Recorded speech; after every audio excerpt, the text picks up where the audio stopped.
Hello all, welcome back. കാശിത്തുമ്മൻ്റെ വിത്ത് പറിക്കലൊക്കെ കഴിഞ്ഞിട്ട് ഇനി ആ ചെടികളൊക്കെ അവിടുന്ന് പറിച്ചിടാമെന്നുള്ളൊരു തീരുമാനത്തിലാണ് കേട്ടോ വന്നിട്ടുള്ളത്. മതിലിൻ്റെ തേപ്പൊക്കെ കഴിഞ്ഞ് ചട്ടികളൊക്കെ മേലൊക്കെ എടുത്ത് വെക്കാൻ നേരം നോക്കിയപ്പോഴാണ് അത് വലിച്ച് കെട്ടിയ കാരണം കൊണ്ട് അതാകെ ചീത്തമായിട്ടുണ്ട്. പിന്നെ ഏകദേശം അതിൻ്റെ പൂവിടലൊക്കെ തീർന്നിട്ടുണ്ട്. കാശിത്തുമ്പ പറിച്ചു വന്നപ്പോൾ അതിൻ്റെ കൂടെ വേറൊരു ചെടിയും കൂടെ വന്നിട്ടുണ്ട് കേട്ടോ. അവിടെ മുളച്ച ഈ ചെടീൻ്റെ പേര് എനിക്കറിയില്ല, അറിയാവുന്നവരുണ്ടെങ്കിൽ കമൻറ്റ് ചെയ്യണേ. ചെടികളൊക്കെ പറിച്ചെടുത്ത് കഴിഞ്ഞതിന് ശേഷം അതിൻ്റെ മണ്ണൊക്കെ ഞാൻ അവിടെ തന്നെ കൂട്ടുന്നുണ്ട് കേട്ടോ. മണ്ണ് അത്രത്തോളം അമൂല്യമായ സാധനമാണ് എനിക്ക്. കാരണം അവിടെ മണ്ണ് കിട്ടാനില്ല, സ്ഥലം കുറവാണ്, മണ്ണ് കിട്ടാനില്ല. അതാണ് ഞാൻ നേരിടുന്ന ഏറ്റവും വലിയ പ്രശ്നം കേട്ടോ. അങ്ങനെ ഓരോന്നോരോന്നായിട്ട് പറിച്ചെടുത്തിട്ടുണ്ട്. ഞാനതൊക്കെ വെട്ടി പറിച്ചിടണ കണ്ടപ്പോൾ ഞങ്ങൾ അയൽവാസി ഒരു താത്ത എന്നോട് ചോദിക്കുക, എന്തിനാ അതൊക്കെ പറിച്ചിടണേ, എന്നെ കുഴിച്ചിടേ, എന്നെ പറിച്ചിടാണെന്ന് ചോദിച്ചു. ഞാൻ പറഞ്ഞു, ഇത് പറിച്ചിട്ടെന്ന് വിചാരിച്ചതിൻ്റെ വിത്തുകൾ ഞാൻ സകല സ്ഥലത്തും പാകി ഇട്ടിട്ടുണ്ട്. അതെന്തായാലും ഇനി മുളച്ച് വരും. ഇത് അത്യാവശ്യം നല്ല വലിയ ചെടികളായി, അത്യാവശ്യം പൂവൊക്കെ ഇട്ട് കഴിഞ്ഞു. ഇന്ന സ്ഥലത്ത് ഞാൻ ഓൾറെഡി കാശിത്തുമ്മൻ്റെ വിത്ത് തന്നെ ഇട്ട് വെച്ചിട്ടുണ്ട്. പക്ഷെ അത് ഇനി മുളച്ച് വരുമല്ലോ. അപ്പോൾ അതിൻ്റെ ഒരു സൈഡിലുണ്ടായ തക്കാളി മരമാണ് കേട്ടത്. അതിലൊരു തക്കാളി നല്ലോണം പഴുത്ത് പാകമായി നിൽക്കുന്നുണ്ട് കേട്ടോ. എന്നെ നോക്കി ഇന്നൊന്ന് എടുക്കുമോ എന്ന് ചോദിക്കുക. ഞാൻ അതിനെടുത്തു. വെറുതെ എന്തിനാ ഇങ്ങനെ വിഷമിപ്പിക്കണത്, നല്ല രസമുണ്ട് അല്ലേ. ഒരു ഉരുണ്ട തക്കാളി മേലെ നമുക്ക് കിട്ടിയത് അധികവും മറ്റേ മൈസൂർ തക്കാളി ആയിരുന്നു. അങ്ങനെ അതിനെ സപ്പോർട്ടില്ലാണ്ടായി ആ ചെടിയൊക്കെ അവിടുന്ന് പോയപ്പോൾ. അപ്പോൾ അതിനൊരു കോല് കുത്തി കൊടുത്ത് അത് വലിച്ച് കെട്ടി കൊടുക്കാൻ കേട്ടോ. അത് ഒരുപാട് 2-3 തൈകളുണ്ട്.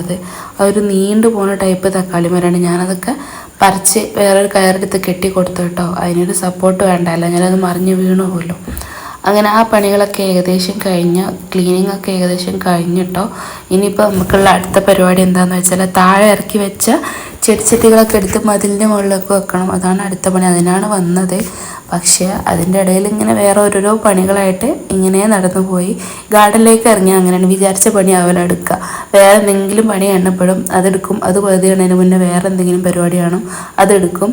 അങ്ങനെ ഞാനിപ്പോൾ ആ ചട്ടി ഇറക്കി ചട്ടി അതിൻ്റെ മേൾക്ക് കയറ്റി വെക്കാമെന്ന് വിചാരിച്ചിരുന്നപ്പോഴാണ് വേറൊരു പണി തോന്നിയത്. ഇതെന്തിനങ്ങനെ മുറിച്ചുണ്ടാക്കണമെന്ന് ചോദിച്ചാൽ പ്രത്യേകിച്ചൊന്നുമില്ല. അതെന്താണെന്നുള്ളത് ഞാൻ അവസാനം കാണിച്ചു തരാം കേട്ടോ. അങ്ങനെ കാശിത്തുമ്മൻ്റെ മുരട് ഓരോന്നായിട്ട് ഞാൻ വെട്ടി എടുത്തിട്ടുണ്ട് കേട്ടോ. ഇതൊന്നും കൊണ്ട് വേസ്റ്റ് ഇടാൻ സ്ഥലമാണ് ഇല്ലാത്തത്. വേസ്റ്റ് എന്ന് പറഞ്ഞുവിടാൻ നല്ല ചെടികളായിരുന്നു. ഞാൻ പിന്നെ വെട്ടണം തോന്നി വെട്ടി. അതിൻ്റെ നല്ല ചെടികൾ വേറെ ഇനി അവിടെ വിത്ത് പാകിയിട്ടുണ്ടല്ലോ. അങ്ങനെ ഇതെല്ലാം കൂടെ ഞാനെടുത്ത് വീടിൻ്റെ സൈഡിൽ ഒത്തിരി സ്ഥലമുണ്ട്, അവിടെ കൊണ്ടിട്ട് കേട്ടോ.